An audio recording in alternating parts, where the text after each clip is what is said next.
Sir, करण एक बहुत अच्छा इंसान है, एक बहुत ही नेक इंसान है। सर वो सेलिब्रिटी है, लड़कियां उसकी तरफ अट्रैक्ट होती रहती है, पर वो कभी किसी से बदतमीजी से पेश नहीं आता।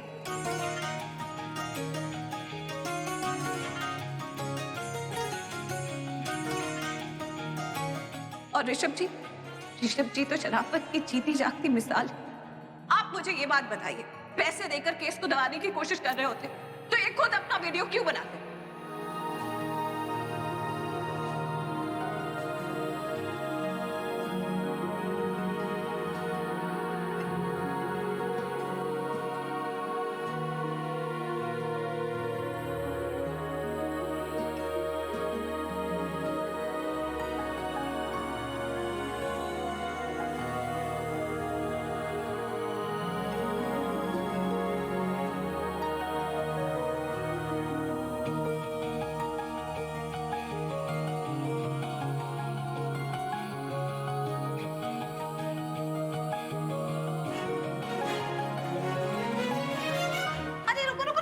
इस ग्लास से मत पियो।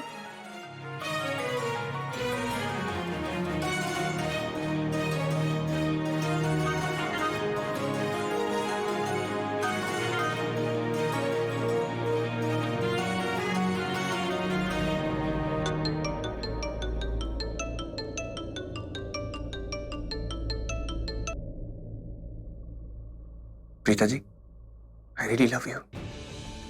क्या क्या कहा? I really love you. एक मुद्दत से आपको ये बात कहना चाहता था। मैं आपसे बेइंतहा प्यार करता हूँ, और हर बार होठों तक आते आते बात रुक जाती थी। हिम्मत नहीं होती थी आपसे ये बात कहने की। आंखों से कई बार बहुत कुछ कहने की कोशिश की, लेकिन शायद आप समझ नहीं पाई, और मैं हमेशा उस एक झूठ को जीता रहा। वो तड़प, वो दर्द इतना जानलेवा था, मैं आपको बता नहीं सकता प्रीता जी। बहुत मुश्किल था। दर्द? अरे क्या है यार, दी कितनी आवाजें कर रहे हो यार, सोने क्यों नहीं दे रहे हो? दर्द क्या मतलब? हाँ, एक मिनट, मेरी दी को सोने दीजिए प्लीज, और अगर कोई दर्द है तो आप अपना इलाज कर लीजिए ना खुद से।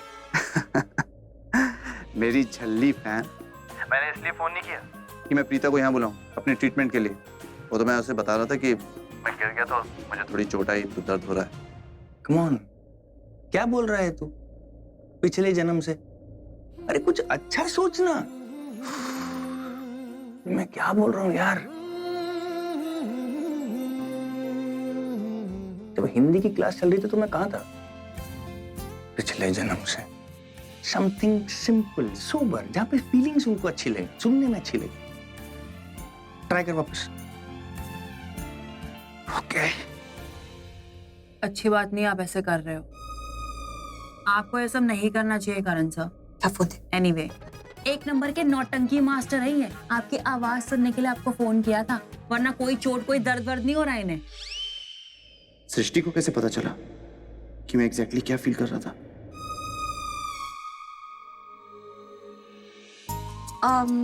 सॉरी, मैं ना तुम्हें कल कॉल करती हूँ। वो अभी सृष्टि सो रही है, डिस्टर्ब हो रही है। नहीं नहीं प्लीज, मुझे कोई प्रॉब्लम नहीं है। आपको जितनी बात करना है आप उतनी बात कर सकते हो, लेकिन इस कमरे में नहीं, इस कमरे के बाहर। मैं कल फोन करती हूँ। बाय। हाय।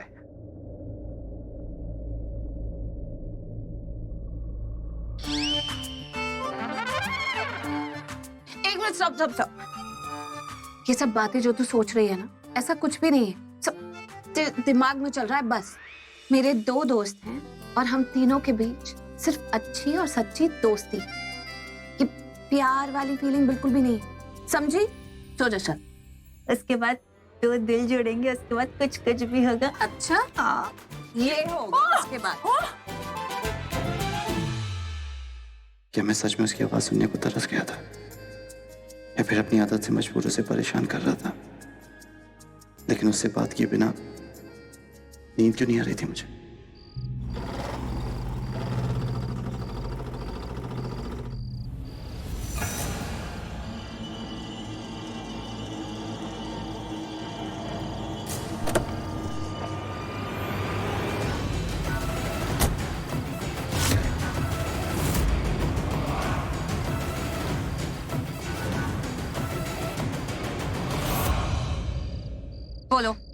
क्यों बुलाया यहाँ? तुमने कोर्ट में कहा था कि तुम आई विटनेस हो और तुमने सब कुछ देखा है। एक मिनट, कोर्ट में कहा था क्या मतलब? कोई झूठी कहानी नहीं रची थी तुम्हारी तरह, सच बोला था। और तुम भी अच्छे से जानती हो कि कोर्ट में मैंने जो कुछ कहा था उसका एक एक वर्ड सही है। देखो, मुझे कोई ड्रामा नहीं चाहिए। यहाँ ना कोई कोर्ट है ना कोई जज है। अगर कोई जज कर रहा है तो सिर्फ ऊपर वाला, और आखिरी फैसला हमेशा उन्हीं के हाथ में होता है। तो जो कहना है सीधे सीधे कहो, बातों को घुमा मत। अच्छा लगा जानकर। तो तुम एक मिडिल क्लास फैमिली से बिलोंग करती हो। चंद पैसे गिनते गिनते ना तुम्हारी पूरी जिंदगी निकल जाएगी। और वो तुम्हारी मॉम कुमकुम भाग्य के हॉल के रेंट से मुश्किल से घर चलाती है। और वो तुम्हारी बहन सृष्टि इंटीरियर डिजाइनर की तीसरी चौथी या फिर पता नहीं कौन सी वाली असिस्टेंट है। और तुम एक फिजियोथेरेपिस्ट। तुम सबकी 5 साल की इनकम मिला के जितनी भी होगी ना, आज रात में उसकी डबल दूंगी। तुम बस कोर्ट में जाके मेरा साथ दे देना। और क्या रखा है ऐसी दोस्ती में जो थैंक यू और तारीफ के अलावा कुछ नहीं दे सकती? सीरियसली, तुमने सोच भी कैसे लिया कि तुम्हारी ये घटिया ऑफर मैं एक्सेप्ट करूंगी? तुम्हारे पास ज़मीर नहीं है, लेकिन मेरे पास ज़मीर भी है और संस्कार भी। चंद पैसे लेकर झूठी गवाही दूं, ऐसी बिकाऊ नहीं हूं तुम्हारी तरह। आई एम सॉरी, तुमसे बिना पूछे ही मैंने तुम्हारे पैसे डिसाइड कर लिए। आई मीन, इतना बड़ा काम कर रही हो तो पैसे भी ज्यादा ही लोगी ना। कितना चाहिए? तुम नहीं समझोगे, जिंदगी में पैसे ही सब कुछ नहीं होते।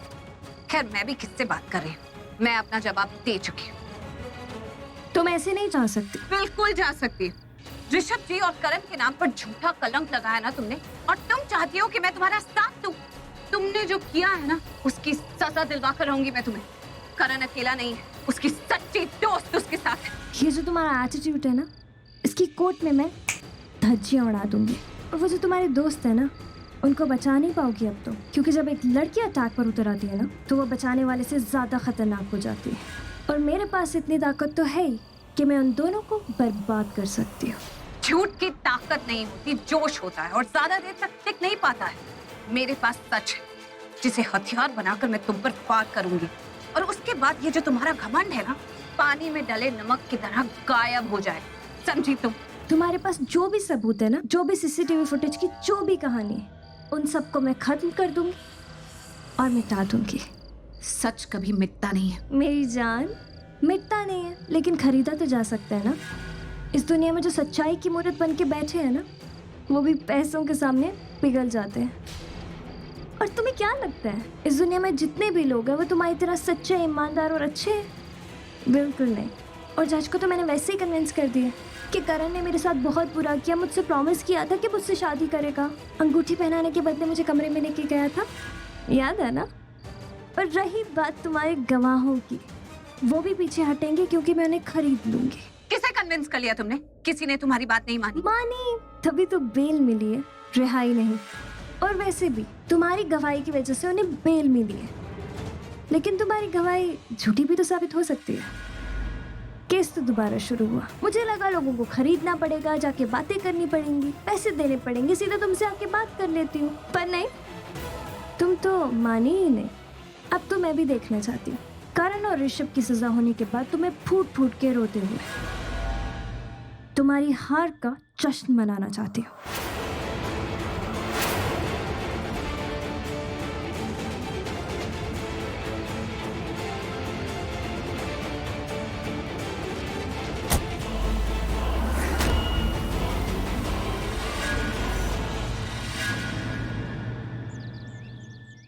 लेकिन अब आप ये मत समझना कि हमारी मुसीबत टल गई है। ये बात सच है कि प्रीता जी की वजह से हमें बेल मिल गई, लेकिन अभी केस खत्म नहीं हुआ है। अभी बहुत कुछ साबित करना बाकी है। Correct. Please take a seat. नहीं थैंक यू। वो कीर्तन खत्म हो गया? कीर्तन? हाँ, राखी आंटी ने आज मंदिर में माता रानी का भजन कीर्तन रखा। मुझे किसी ने नहीं बताया। क्योंकि तू बहुत गहरी नींद में सो रहा था, इसलिए तुझे किसी ने जगाया ही नहीं। मुझे मालूम है कि तू आज जेल में बिल्कुल सोया ही नहीं। वैसे अभी कीर्तन खत्म नहीं हुआ, लेकिन मैं जल्दी आ गई क्योंकि मेरा तो कहीं ध्यान ही नहीं लग रहा केस के अलावा। सर, मुझे आपसे पूछना था, तो फिर आपको क्या लग रहा है? कोई पॉजिटिव चांसेस नजर आ रहे हैं? मैं बस इतना ही कहूँगा कि हमें सावधान रहना चाहिए, तैयार रहना चाहिए मोनिशा से मुकाबला करने के लिए। वो कब क्या कदम उठाएगी कोई भरोसा नहीं है। वो कोई मासूम लड़की नहीं है। वो तो कोई चालाक लोमड़ी से कम नहीं है। राइट।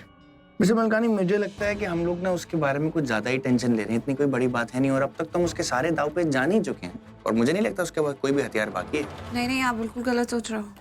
ये लड़की बहुत चाहते रहे, ये लड़की नहीं, इसके साथ जो मिले हुए हैं लोग वो सीधी सोच के लोग ही नहीं है, उनके क्रिमिनल माइंड्स हैं, दे आर क्रूक्स।